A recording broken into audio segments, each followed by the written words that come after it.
प्रदेश में उज्जैन और भोपाल के बीच हुए ट्रेन बम धमाके और लखनऊ में आतंकी मुठभेड़ की जांच राष्ट्रीय सुरक्षा एजेंसी एनआईए करेगी। संसद में आज गृह मंत्री राजनाथ सिंह ने यह जानकारी दी।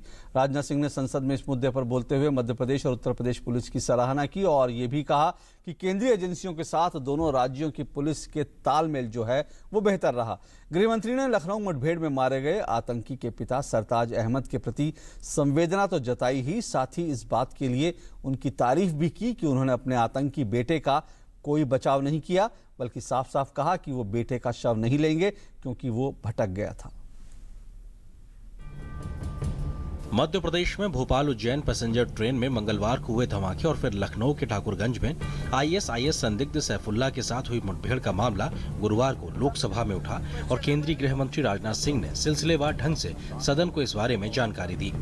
गृह मंत्री ने इस पूरे मामले में दोनों राज्यों की पुलिस और केंद्रीय एजेंसियों के बीच तालमेल की सराहना की और कहा, फौरन कार्रवाई करके सुरक्षा बलों ने देश की सुरक्षा पर उत्पन्न संभावित खतरे को टालने में सफलता हासिल की। राजनाथ सिंह ने कहा कि दोनों मामलों की एनआईए जांच करेगी। अब तक कुल 6 गिरफ्तारियां इस पूरे घटनाक्रम में हुई हैं। दोनों राज्यों की पुलिस द्वारा त्वरित कार्रवाई करते हुए देश की सुरक्षा पर उत्पन्न संभावित खतरे को टालने में सफलता प्राप्त की गई है। इस पूरे प्रकरण की जांच एनआईए से कराई जाएगी। गृह मंत्री के मुताबिक भोपाल उज्जैन पैसेंजर ट्रेन में धमाकों में स्थानीय स्तर पर बने आईईडी का इस्तेमाल हुआ। धमाके के बाद मध्य प्रदेश पुलिस ने होशंगाबाद के पिपरिया से 3 संदिग्धों को हिरासत में लिया और फिर पूछताछ में उनकी भूमिका साबित होने के बाद तीनों को गिरफ्तार कर लिया। इन्हीं लोगों से पूछताछ के बाद उत्तर प्रदेश पुलिस ने लखनऊ, इटावा, कानपुर, औरैया में कार्रवाई करके 3 और लोगों को गिरफ्तार किया। इन्हीं सूचनाओं के आधार पर लखनऊ के हाजी इलाके में एक घर में मुठभेड़ हुई और 12 घंटे के अभियान के बाद आतंकी सैफुल्लाह मार गिराया गया। उसके पास से हथियार, विदेशी मुद्रा और मोबाइल सिम तथा कुछ अन्य आपत्तिजनक दस्तावेज बरामद हुए हैं। गृह मंत्री ने आतंकी सैफुल्लाह के पिता मोहम्मद सरताज के उस बयान की जोरदार तारीफ की जिसमें उन्होंने अपने बेटे के बारे में कहा था कि जो बेटा देश का नहीं हो सकता वह मेरा भी नहीं हो सकता। सैफुल्लाह के पिता मोहम्मद सरताज ने कि जो देश का न हुआ वो मेरा कैसे हो सकता है, उसने कोई सही काम तो किया नहीं है, मुझे उसका मरा हुआ मुंह तक नहीं देखना है। इसलिए अध्यक्ष महोदय, मैं सैफुल्लाह के पिता के प्रति सरकार की तरफ से भी पूरी सहानुभूति व्यक्त करता हूं और मैं समझता हूं पूरा सदन सैफुल्लाह के पिता सरताज के प्रति अपनी सहानुभूति व्यक्त करेगा। सरताज का कहना है कि आतंकवाद का कोई मजहब नहीं होता। उन्होंने कहा कि पिछले कुछ महीनों में उनके बेटे का ब्रेन वॉश किया गया। उन्होंने लोकसभा में गृह मंत्री के दिए बयान की भी तारीफ की।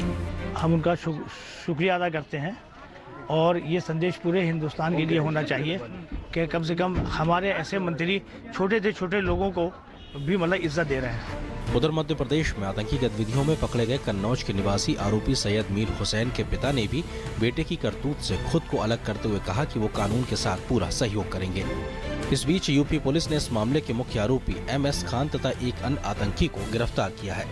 उसकी गिरफ्तारी के साथ और अजहर की गिरफ्तारी के साथ अब मॉड्यूल में कोई भी विशेष व्यक्ति अभी नहीं बचा है। सभी लोग गिरफ्तार हो चुके हैं। वेपन्स को इकट्ठे करने में और कॉन्टैक्ट्स बनाने में यही इसका मेन कार्य था। इस पूरे मामले पर सियासत भी शुरू हो गई है। कांग्रेस के कुछ नेताओं ने सैफुल्लाह के मारे जाने पर सवाल उठाया और कहा कि चुनाव के समय ऐसी घटना कैसे हो गई।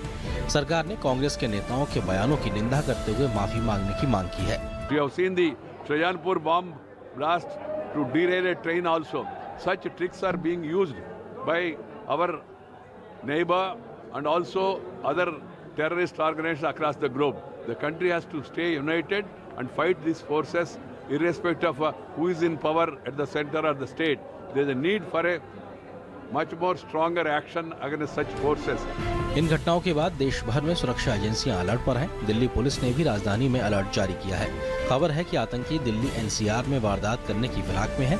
कुछ और राज्य धमाकों के बाद से ही अलर्ट पर हैं। सुरक्षा एजेंसियां हर खतरे से निपटने के लिए चौकस हैं, लेकिन कुछ राजनीतिक दल आतंकियों का मजहब देख राजनीति करने पर उतर गए हैं।